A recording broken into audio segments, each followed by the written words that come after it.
Salam damai sejahtera saudara-saudaraku yang terkasih, pencinta firman Tuhan. Berjumpa kembali dengan Bible Learning with Father Joseph. Saudara-saudaraku, bagaimana kabar Anda hari ini? Senang rasanya saya melihat Anda sehat kembali, penuh semangat kembali, hidup dalam kasih Tuhan. Terima kasih, pantang puasa Anda akhirnya berbuah. Usaha-usaha kita untuk melayani sesama, berbuat baik kepada sesama, ternyata membentuk kepribadian kita sebagai manusia-manusia rohani. Terima kasih saudara-saudara. Saudaraku, besokan Minggu Palma, saya mau cek nih persiapan-persiapan Anda. Anda udah siap belum? Satu, udah tahu mau ke gereja mana? Udah Romo. Udah pilih yang jam berapa? Udah Romo. Kayaknya kalau Minggu Palma bakal rame nih Romo. Daun palmanya udah siap? Udah siap dong Romo. Udah dipotong-potongin, tinggal dibawa ke gereja Romo. Wah, gereja udah, jamnya udah, Minggu Palmanya udah. Tinggal yang terakhir ini, hati Anda udah siap atau belum? Romo, terima kasih masa Prapaskah tahun ini kami betul-betul ditemani oleh firman Tuhan, dengan kebiasaan doa yang teratur, dengan pertobatan, dengan mengaku dosa. Romo kemarin, siapa yang udah ngaku dosa di Prapaskah tahun ini? Udah dong Romo, kemarin ngantri 1 jam, capek nggak apa-apa Romo, karena saya tahu Romonya lebih capek lagi pasti. Keluar dari kamar pengakuan, kayaknya hati tenang, damai, disatukan kembali, didamaikan kembali dengan Tuhan. Saudara-saudara, jangan lupa ya, mengaku dosa sebelum Paskah. Sebelum saya membahas apa yang menjadi bacaan-bacaan hari ini, saya mau menyapa dulu nih pelanggan-pelanggan Bible Learning yang baru nih. Terima kasih. Ada Endriana Kreste, ada Suping, ada Cing-Cing, ada Erni Terisno, ada Juliana Herman, ada Linda Aji. Wah, ini Ibu Linda Kelapa Gading nih pasti nih. Terima kasih sudah mensupport Rumah Teduh Suryo. Saudara-saudaraku yang terkasih, izinkan saya bertanya kepada Anda dulu nih. Antara umur Anda atau usia Anda dengan wajah Anda, apakah cocok? Maksud Romo gimana? Coba ulangi Romo. Jadi usia Anda berapa? Apakah sesuai dengan wajah Anda? Karena mungkin ada yang, Romo, wajah saya itu lebih tua Romo daripada usia saya.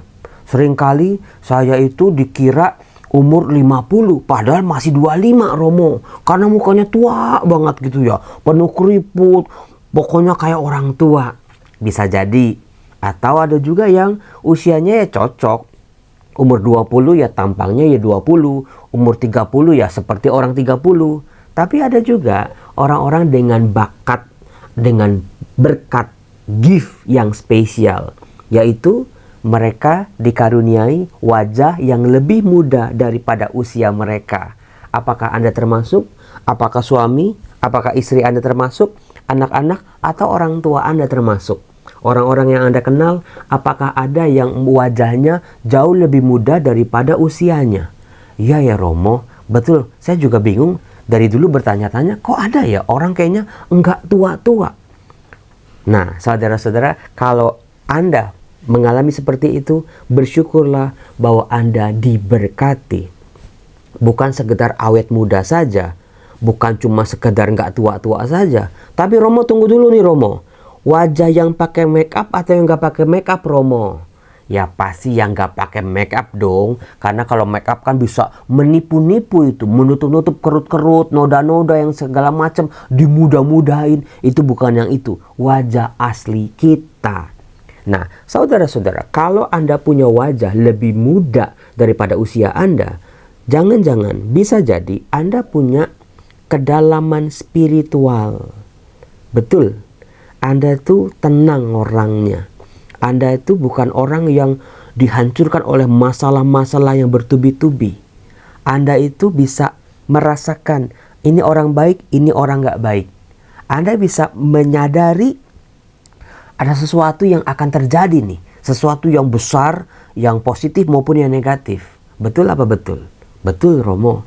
Kalau Anda berdoa, kalau Anda baca kitab suci, masuk gitu ya, menyelami teks-teks kitab suci, kayaknya lebih bisa hidup Romo. Nonton film misalnya, Anda kalau pulang tuh bisa sampai itu film masih keputar-putar di kepala Anda. Karena itu salah satu ciri orang punya kedalaman spiritual. Bisa bersentuhan dengan hal-hal yang rohani. Tapi ingat ya, yang namanya gift, berkat, rahmat itu cuma jadi barang biasa aja kalau nggak pernah dipakai, nggak pernah diasah. Maka coba asahlah diri Anda punya rahmat khusus istimewa seperti itu. Nah, untuk bisa memahami bagaimana nanti pekan suci, Yesus masuk ke kota Yerusalem di Minggu Palma. Lalu orang-orang bersorak-sorai, orang-orang membawa daun palma, orang-orang menggelarkan pakaian-pakaian di jalan-jalan. Wah Romo, pokoknya kalau Minggu Palma itu saya seneng banget kalau ada lagu Romo. Kurnya, kami anggota kur Romo, udah siap dengan lagu apa? Dikala Yesus disambut di gerbang Yerusalem, umat bagai lautan dengan palma di tangan. Lagunya itu kan, bener Romo. Kalau dengar lagu itu kayaknya di Minggu Palma, sambil kita berarak-arakan di pelataran gereja bawa daun palma, Hosana, Hosana, terpujilah dia yang datang dalam nama Tuhan. Coba rasakan lebih dalam lagi. Bukan cuma ikut-ikutan, bukan cuma nyanyinya asal-asalan. Hosana, Hosana, terpujilah dia yang datang dalam nama Tuhan. Ketika Yesus disambut di gerbang Yerusalem, sudah dinubuatkan beratusan tahun sebelumnya oleh para nabi. Rajamu akan datang sebagai Raja Damai, sebagai pemimpin. Bukan raja yang cuma di istana doang, yang cuma ongkang-ongkang kaki, yang makan anggur dikipasin oleh dayang-dayang. Bukan raja yang seperti itu, tapi raja yang berpihak kepada umatnya, sebagai gembala yang hadir bagi kawanan dombanya. Jadi besok kalau kita memahami, menghayati Tuhan Yesus, terima kasih, sejauh ini aku mengenal Engkau. Tambahkan imanku, tambahkan pemahamanku. Engkau adalah Raja. Raja bagi alam semesta ini. Raja bagi hidupku juga. Raja bagi keluargaku. Raja atas kehidupanku semuanya. Sedih senangku, tawa bahagiaku, air mata tangisku, jatuh bangunku, Tuhan, biarlah Engkau yang meraja. Bukan orang lain, bukan pihak-pihak lain, bukan dolar yang sekarang melejit tinggi, bukan sekadar emas yang lagi dicari-cari oleh banyak orang. Bukan itu yang meraja dalam hidupku, tapi Engkau sendiri Tuhan. Merajalah dalam kehidupanku. Kuasai hidupku Tuhan, kuasai kehendakku, kuasai mauku dan keinginanku. Dan aku percaya kehendak-Mu, Sang Raja semesta alam, adalah yang terbaik bagi hidupku. Nah, keren gak? Keren Romo. Nah, saudara-saudaraku yang terkasih, kalau kita baca bacaan Injil satu hari sebelum Pekan Suci, sebelum Minggu Palma, kita bisa melihat gini. Dari Yohanes bab 11 ayat 45 sampai 56. Kita bisa ngelihat ini. Dari 2 minggu lalu bacaannya kan dari Injil Yohanes. Yohanes bab 7, Yohanes bab 8, Yohanes bab 10, Yohanes bab 11. Bagaimana itu dari konflik-konflik kecil, kesalahpahaman-kesalahpahaman yang terjadi antara Yesus dengan orang-orang Yahudi. Ahli Taurat, orang-orang Farisi, imam-imam kepala, mereka salah paham terhadap Yesus. Mereka tidak sanggup untuk memahami pribadi Yesus, karyanya, relasinya dengan Bapanya. Padahal saudara-saudara, kalau kita perhatikan ya, Yesus selalu menjelaskan. Ketika terjadi kesalahpahaman, Yesus meluruskan. Tapi ya tetap aja nggak ditangkap. Dimusuhi, Yesus tidak membalas memusuhi. Dibenci, Yesus tidak membalas dibenci. Yesus malah dengan terang-terangan mengajar di bait Allah, melakukan kebaikan-kebaikan, mujizat-mujizat, penggandaan roti. Kemudian juga yang kemarin itu Yesus membangkitkan Lazarus di hadapan orang banyak. Ada ahli Taurat di situ, ada orang Farisi di situ, ada para imam di situ, ada penduduk negeri di situ, melihat bagaimana Lazarus dibangkitkan oleh Yesus. Bukan sekadar orang yang hampir mati atau orang yang baru saja mati lalu dibangkitkan atau disembuhkan, tapi Lazarus sudah 3 hari di makam. Kuasa macam apa yang dihadirkan oleh Yesus Kristus dari Nazaret bisa membangkitkan orang yang sudah 3 hari terbaring di dalam makam? Coba bayangin. Tetapi tetap aja saudara-saudara, memang kalau udah kebencian mendarah daging, kebencian, kemarahan, iri hati dan dendam sudah menyelimuti kehidupan seorang manusia, mau dikasih apapun juga akan menutup diri. Maka dari sini kita bisa belajar ini. Banyak dari kita sebetulnya melihat diri kita dalam diri orang-orang Farisi, ahli-ahli Taurat, orang-orang Yahudi pada waktu itu. Bukannya nggak dikasihi, nggak mau dikasihi. Bukannya nggak pernah mengalami kasih Allah, menutup mata, pura-pura buta, menyangkal bahwa diri mereka dikasihi sebetulnya. Karena apa? Kebencian sudah membutakan mata mereka.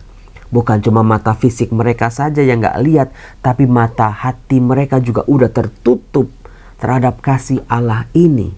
Tapi luar biasanya Yesus tidak membalas kebencian dengan kebencian, kemarahan demi kemarahan, karena Dia adalah Raja Damai.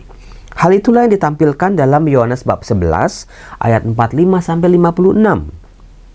Banyak di antara orang-orang Yahudi datang melawat Maria dan yang menyaksikan sendiri apa yang telah dibuat Yesus terhadap Lazarus percaya kepadanya.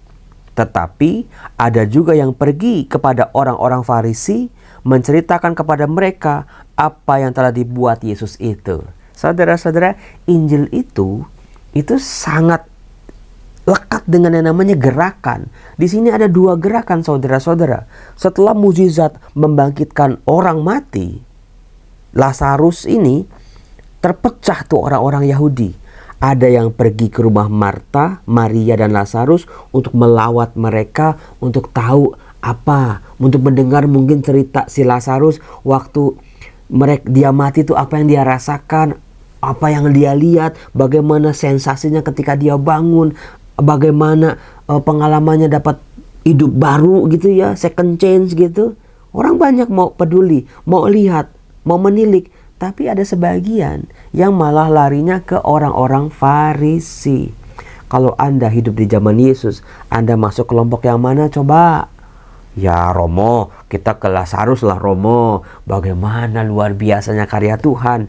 Daripada kebencian, malah bikin rencananya sendiri. Ya ini rencananya. Lalu imam-imam kepala dan orang-orang Farisi memanggil mahkamah agama untuk berkumpul. Nah ini dia, orang-orang yang tidak mau dikasihi, orang-orang yang pura-pura tuli, orang-orang yang membutakan mata hati mereka dari kasih Allah, malah punya rencananya sendiri. Dikatakan mahkamah agama berkumpul, itu jumlahnya ratusan. Mengerikan dan menyedihkan saudara-saudara. Mereka berkata, apa yang harus kita perbuat? Sebab orang itu banyak membuat mukjizat.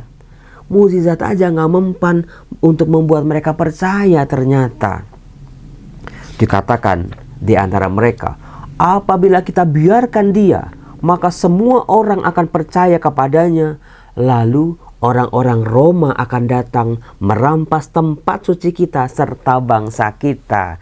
Nah lo, ketahuan ini belangnya, ketahuan ini boroknya. Ternyata yang mereka takutin cuman bait Allah.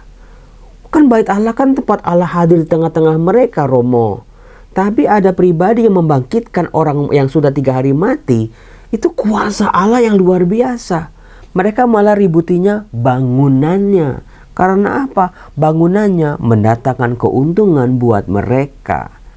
Dengan berjualan, dengan segala identitas, dengan segala status-status religius mereka yang dipandang terhormat, ternyata ini yang lebih mereka khawatirkan, saudara-saudara. Jadi di sini lagi-lagi visi Allah dengan visi manusia, visi Yesus dengan visi lawannya sudah mulai berbeda. Nah, Di saat mereka mulai panik seperti itu, mereka takut penjajah Romawi. Karena gini, saya udah pernah mengatakan, waktu itu orang-orang Yahudi sedang dijajah oleh orang-orang Romawi. Yang namanya penjajah, mereka itu datang ke tempat jajahan itu dengan perwakilan-perwakilan saja. Jumlahnya sangat terbatas dan pasti senjata-senjata mereka sangat amat bisa membungkam orang-orang jajahan. Nah, penjajah Romawi sangat sensitif terhadap gerakan-gerakan kecil, pemberontakan-pemberontakan yang dibuat oleh para orang-orang jajahan ini. Nah, melihat figur Yesus diikutin oleh ribuan orang, bayangin coba. Kemudian bisa mengadakan mukjizat penggandaan roti. Jangan takut itu orang-orang banyak itu kelaparan, Yesusnya bisa kasih makan, bisa menyembuhkan orang-orang sakit, bisa mengajar, bisa membakar semangat orang-orang pendengarnya ini. Ditaati, dipatuhi, dipercaya. Kemudian juga bisa membangkitkan orang mati, bayangin. Apakah itu seorang pahlawan yang gagah perkasa, yang siap-siap memimpin bangsa itu untuk memberontak melawan Roma? Saudara-saudara yang terkasih, siapa yang salah di sini? Sebab sejak perjanjian lama, Allah sudah berjanji kepada umat Israel akan membangkitkan seorang raja dari keturunan Daud untuk menyelamatkan bangsa ini. Begitu janji Allah hadir dalam diri Yesus, justru mereka-mereka ini yang seharusnya paling ngerti malah belaga bego, pura-pura nggak ngerti karena ada sesuatu yang dirugikan dari pihak mereka. Nah, di saat genting itu, ada seorang di antara mereka, imam besar pada tahun itu, namanya Kayafas. Dia mengatakan apa? Kamu tidak tahu apa-apa. Kamu tidak insyaf bahwa lebih berguna bagimu jika satu orang mati untuk bangsa kita daripada seluruh bangsa kita ini binasa. Menurut Kayafas, bangsa kita ini butuh kambing hitam. Pribadi yang harus dikambing hitamkan, yang dipersalahkan oleh penjajah Roma. Jangan sampai usaha-usaha kita ini dibinasakan oleh orang-orang Roma, si penjajah itu. Ya udah, kita kambing hitamin aja. Siapa yang paling tepat untuk dikambing hitamkan? Yaitu Yesus sendiri. Mudah-mudahan paham ini Anda ngerti betul-betul sebelum nanti Anda memasuki pekan suci. Mencari kambing hitam, orang yang harus dikorbankan, orang yang harus dihabisi untuk memuaskan ambisi-ambisi dari orang-orang Roma itu. Hal ini dikatakan Kayafas bukan dari dirinya sendiri, tetapi sebagai imam besar pada tahun itu, ia bernubuat bahwa Yesus akan mati untuk seluruh bangsa. Bukan untuk bangsa itu saja, tetapi juga untuk mengumpulkan dan mempersatukan anak-anak Allah yang tercerai-berai. Saudara-saudara, sebetulnya Kayafas ini diinspirasikan oleh nubuat para nabi. Contohnya, hamba Allah yang menderita dalam kitab Nabi Yesaya. Ratusan tahun sebelumnya, akan ada hamba Allah yang disiksa menderita supaya untuk membangkitkan banyak orang, untuk bisa menyelamatkan banyak orang. Tapi nubuat-nubuat Allah ini dibaca secara sembrono, secara sembarangan, seenak-enaknya oleh Kayafas ini. Yesus memang harus mati untuk menyelamatkan bangsa ini. Dan mereka dengan nubuat yang luar biasa itu, semua kebencian mereka, semua ketidaksukaan mereka, semua rencana mereka seolah-olah bisa terlampiaskan. Kan sesuatu yang berbeda, bukan? Saudara-saudara terkasih, inilah lagi-lagi visi Allah dengan visi manusia seringkali berbeda. Dikatakan mulai dari hari itu mereka sepakat untuk membun-bun dia. Nah, itu dia.